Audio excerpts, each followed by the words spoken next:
guys, Renata Sandor here from MeetAdvisors.com, and I'm joined with John Frank, founder and CEO of Admissionado. How are you today? I'm doing great. How are you doing? Good, good. Thank you so much for coming into our office. Thank you for having me. So I want to start off with asking you, who are you, and then what is Admissionado? Sure. Well, I'll take the second part first. Okay. Admissionado is a company that helps people in high school and college get into college and graduate school. So we have clients in America, we have clients all over the world, and they approach us no matter where they are. The company is almost entirely virtual, and we help them get into school, college, graduate school, MBA, PhD, anything like that. Okay. I didn't actually start my life in this business, however. I used to work in the real estate business. I went to Brown University for undergraduate, then worked in the real estate business for about 10 years.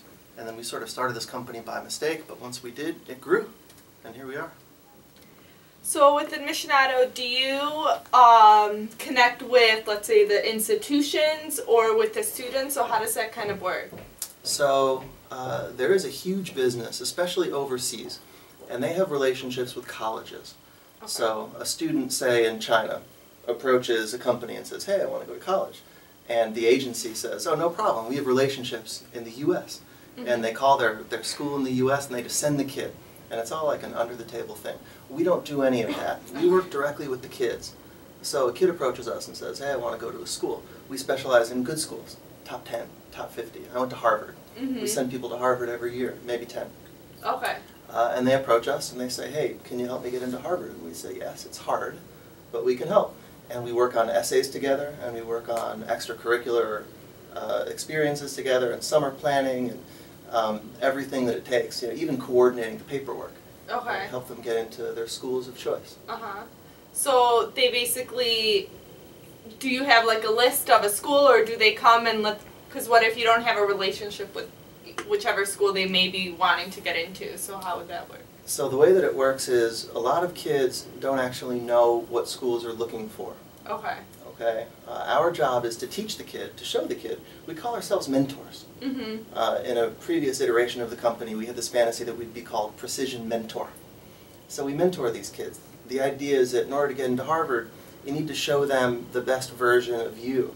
These kids need to be inspired, especially some of these kids. Maybe their parents never went to college. Maybe they're from a different country.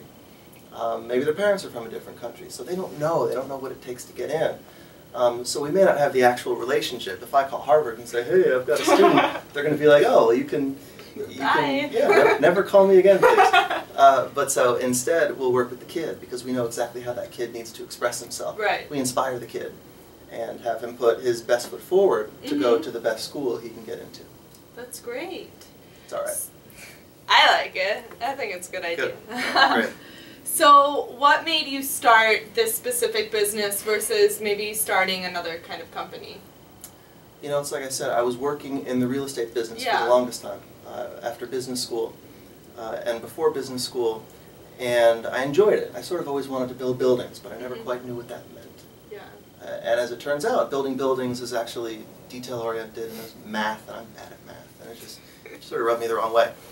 Meanwhile, my best friend Raj and I had always been helping people just for fun with their applications. People call us and, hey, John, I want to apply to business school. John, you went to Harvard Business School. Can you help me get into Harvard Business School?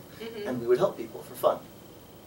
And one day somebody called me and said, John, thank you so much for your help. I got into Stanford Business School. You just saved me $5,000.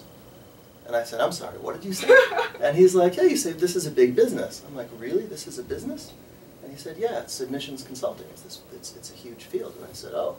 And 3 days later, we had a website up, and we were in business. I still had a full-time job at the time, but then the business just grew. We worked with 10 clients, maybe 12 clients in the first 6 months, and within a year, we're up to 36. And within 2 years, 250. And people start finding us from all over the world, word of mouth. So we almost set it up by mistake. We were doing it without even knowing that a business existed. And one day, someone's like, hey, that's a business. And we're like, oh. Awesome. In that case, we'll incorporate. So what makes Admissionado different than maybe another type of business that's similar to this? Well, there aren't very many businesses that are similar to this, Okay. first of all. A big thing, maybe the biggest thing that makes us different is the idea that on the one hand our clients are global, they're all over the world. Clients don't need to be in Chicago. I'm from Chicago, but you don't need to be from Chicago. Maybe in a given year we'll have 10 Chicago clients. Actually, our clients come from all over the world. So on the one hand, it's this global approach that we have, but on the other hand, the entire service is based on personal relationships. It's totally customized. So a kid comes in and says, you know, I want to go to school in engineering. I want to get, I don't know, electrical engineer or something. I don't know anything about electrical engineering, but I've got the guy who does. Yeah. Okay, so I've got a guy that works for me, either part-time or full-time, who's an expert.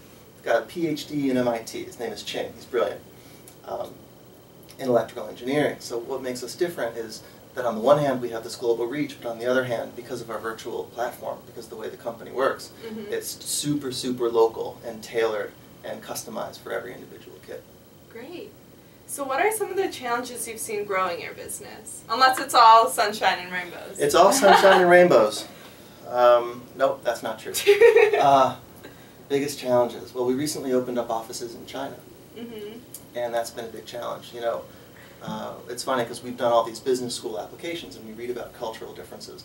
And I'd never opened up a business in China before. Yeah. And now here we are. We have offices in Beijing and Shanghai and Chengdu. And that's really hard. You know, there's just so many cultural, literally I had a book, my first trip to China, I was reading a book about like how to not embarrass yourself in business situations in China. You know, you hand out your business card with 2 hands, you know, to be polite. You always pour the other guy's drink, all this stuff like that. It's impossible, you know, to master another culture, especially China, which is so different, so different from Western culture. It's impossibly difficult. That's one big challenge we had. Even prior to China, though, is always the challenge of scale. You know, the first version of this company, Raj and I, my co-founder and I, were doing all the work ourselves. Literally, we didn't have any editors, we didn't have any staff. It was us. And it was great because, of course, our overhead was low. That's true. But it was bad because I didn't sleep for about 4 months a year. You know what applications are due. So scale. How do you build a company and scale? Those, I think, are probably the 2 biggest challenges that we have encountered so far. And how are you overcoming these challenges? Well, we're getting there. We're getting there. It's always a challenge. Yeah. You know, China's a really tough place to do business. We now have a partner. We have a local partner in China, and that helps a lot.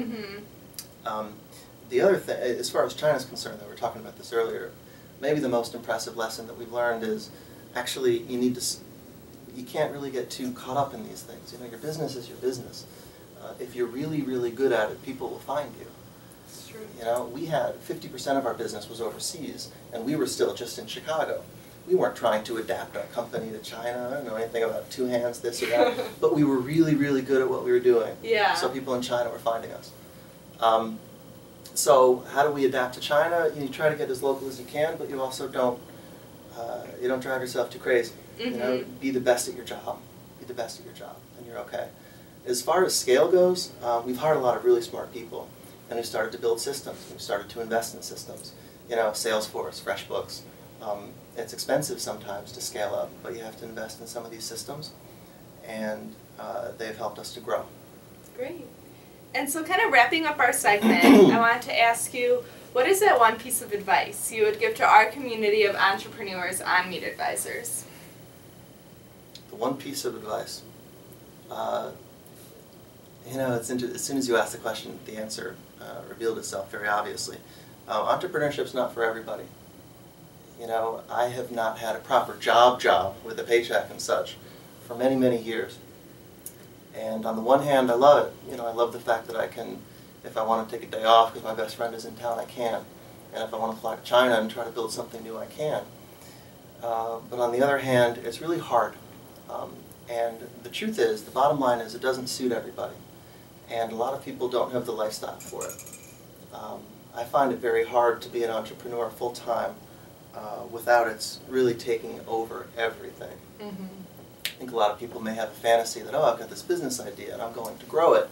The truth is, if your business is going to grow and if you're going to be successful, there's a good chance that it's going to not necessarily take over your life, but it's probably going to replace a few other things that are out there. So before you go in whole hog, so to speak, think that through. pretend that this business is growing, multiply your revenue number by 100, and imagine how much work that's going to take. Are you up for it? I think a lot of people probably aren't, even though they're excited about this fantasy about building a new business. Yeah, that's great advice. Well, thank you. So where can people find you and find out more about you, your website? Sure, yeah, check out the website. It's admissionado.com. Admission, just the word, and then ado.com. We also have a site in China if you prefer to speak Chinese. We also have sites in India and England, and we're all over the world. But find us online and feel free to reach out. All right. Guys, check out admissionado.com and check out meetadvisors.com for more videos and blogs. Thanks, guys. Thank you.